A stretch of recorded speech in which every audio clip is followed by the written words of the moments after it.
Okay, so our next lecture is on a new theory of mind called functionalism. Particularly, the brand of functionalism that we'll be looking at in this lecture is a computational form of functionalism, which is some of the earliest conceptions of functionalism. Lots of people are still functionalists today.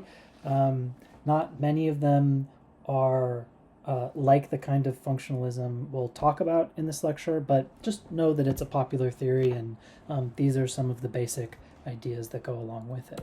So we should recall from identity theory that a problem for the physical reduction of mental states to brain states was multiple realizability. That it's a challenge to say that, say, an octopus is in pain and a human is in pain, and that we're both talking about the same kind of thing, pain, given that humans have C fiber activation and octopuses don't. So identity theory says that a mental state is a brain state.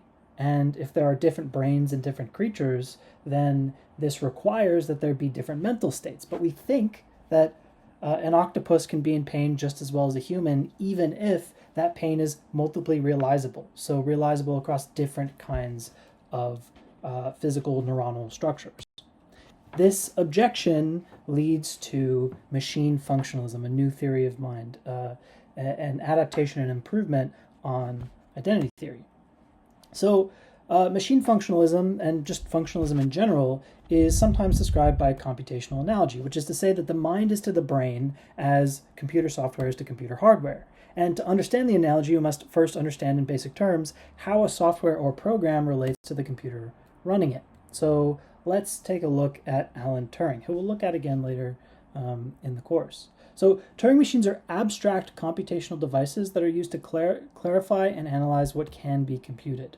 The state machine, which is the Turing machine, involves a set of instructions that determine how, given any input, the machine changes its internal states and outputs. And the instruction program is called a machine table. And Turing, interestingly, thought that if you gave him an infinite roll of ticker tape, so think like receipt paper, and 0 and 1, that he could write a computation or a function for anything in existence, that he could make anything happen with zeros and ones and infinite tape, which so far looks to be maybe true. Computers are only getting more and more powerful. So Turing was interested in whether, in principle, any given task could be computed in this way using a state machine and a table of rules telling how the machine is to operate. So here's a simple example. Imagine a simple computing machine whose task is to distribute sodas given the appropriate combination of input. We'll call it the soda machine. The soda machine only accepts nickels and dimes, and its internal states can be 0, 5, 10, or 15, given what coins it has in it at any given time. A soda is outputted only when the machine reaches state 15, otherwise the machine waits. And so with these details, we can construct a machine code. So if the input is a nickel and it's in state 0, then enter state 5 and output wait, and so on and so forth for every different kind of coin input. And there are two different kinds of output. One is to wait, and the other is to produce a soda.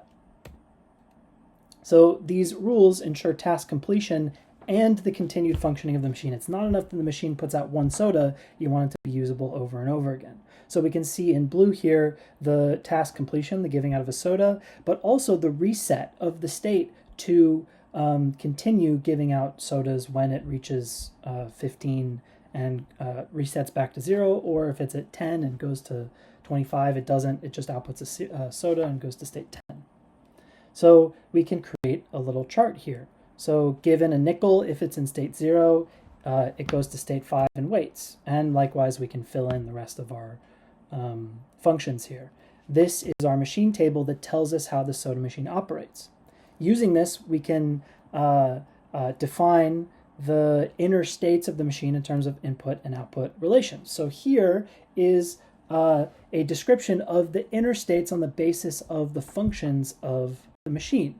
So note that inner state 5 is thus defined as 3 types of clause. So the inputs that typically cause it, the outputs that it typically causes, and the inner state changes it typically causes.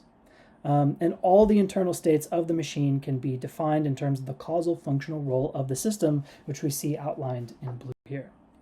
So understanding our soda machine in terms of a machine table makes it multiply realizable. It doesn't matter what kind of soda machine is outputting sodas or what is following the machine code. It could be a computer board, or it could be a little gnome inside of the soda machine following the rules. As long as these functional rules are followed, a soda is produced or the machine waits given the rules of the machine table.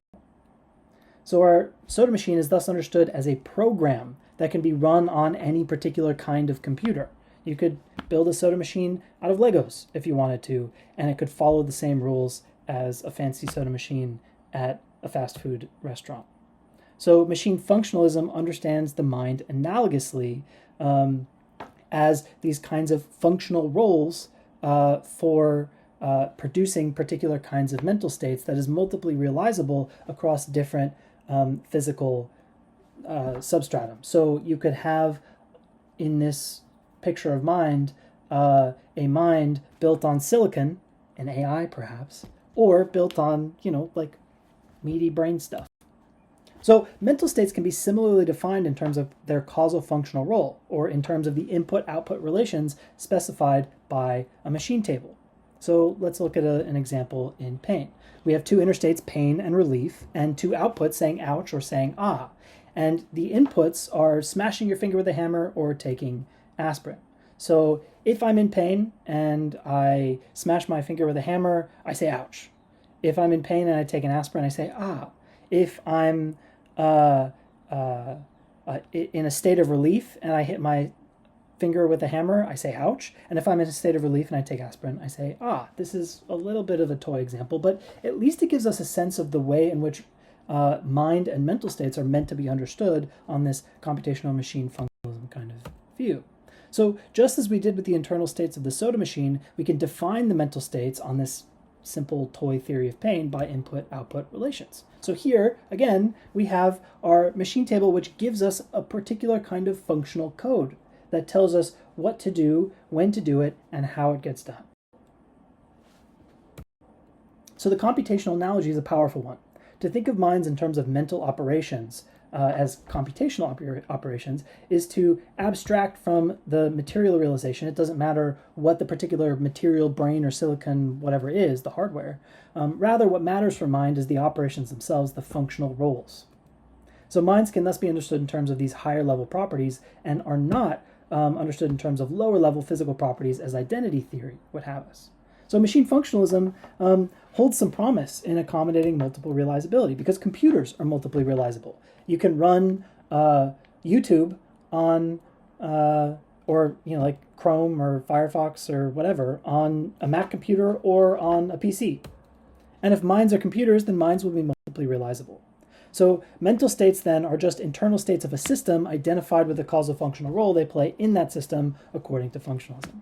And a formal definition looks something like this. For any state phi, those roles are defined in terms of three types of clause. They're input clauses, output clauses, and internal mediation clauses. What to do given input, what the output is on the basis of that input, and how the inner states change on the basis of this interaction. So there you go. That's functionalism.